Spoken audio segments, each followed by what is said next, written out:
Saya tuh masih pusing kepala saya ini. Seminggu ditangkap 100 handphone. Nanti bulan depan ditangkap lagi handphone. Itu masuknya bagaimana? Apa ada handphone yang masuknya kayak angin, di dalam jadi handphone?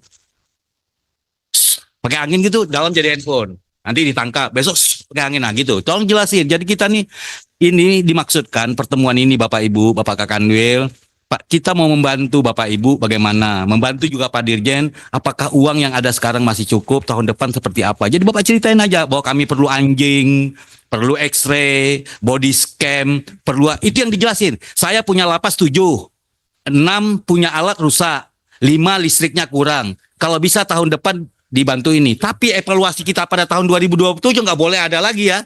Jangan bilang lagi alatnya nggak memadai yang dikirim. Nah, jadi itu maksud kita. Jadi begini, kalau kita ini semuanya munafik, nanti orang jujur jadi tersangka di sini. Terima kasih. Jadi kita jujur aja, supaya kita ini tidak ada yang jadi tersangka.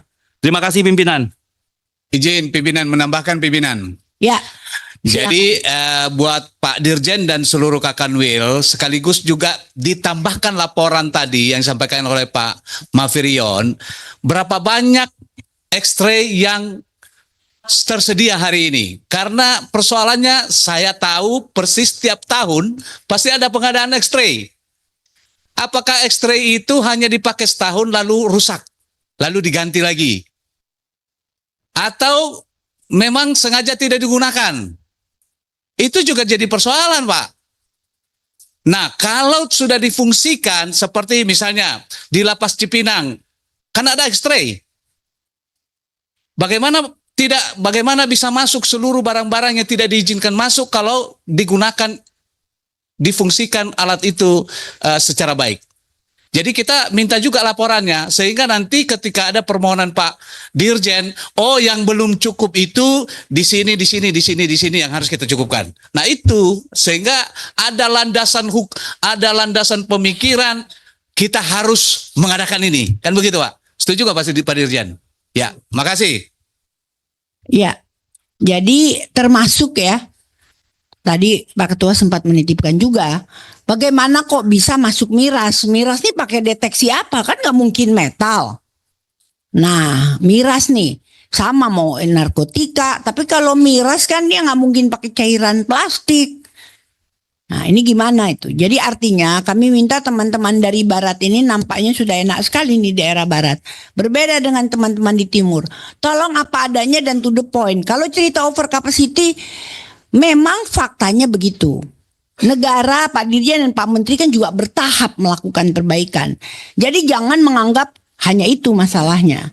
Tolong dijelaskan mengapa miras bisa masuk. Karena bagaimanapun kesalahan dan kekurangan yang ada di kita itu adalah bekal untuk kemajuan. Itu yang ingin kami cari, bukan salah atau benar. Lebih baik salah untuk benar istilahnya daripada benar kemudian menjadi salah tanpa merasa. Kira-kira itu. Silakan dilanjut.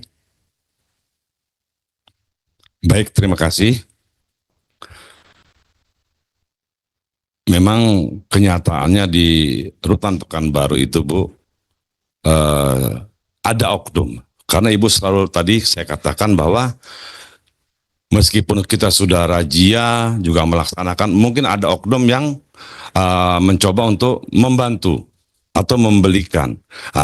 Kita kadang-kadang mencari oknum itu tidak bisa dapat entah siapa-siapa karena tidak ada yang mengaku. Kadang-kadang dari P2O-nya sendiri pengawasan kepada petugas yang masuk itu kurang teliti. Jadi kadang-kadang pada saat masuk paginya masuk, terus setelah siang keluar, dia membawa masuk lagi makanan atau minuman ke dalam, tidak diteliti. Jadi kemungkinan kenapa HP itu bisa masuk, salah satunya bisa saja dibawa oleh oknum petugas.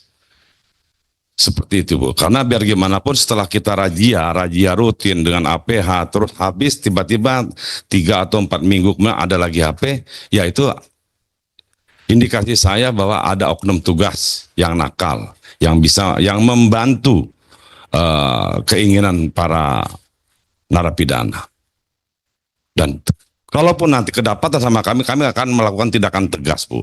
Nah, sementara ini kadang-kadang kita belum bisa untuk mendeteksi siapa oknum yang bermain karena payah untuk memberikan pengakuan. Tapi kalau dapat jelas, kami akan memberikan sanksi yang terukur buat mereka. Bila perlu kami pecat, Bu. Itu, Bu, mungkin yang dapat saya sampaikan.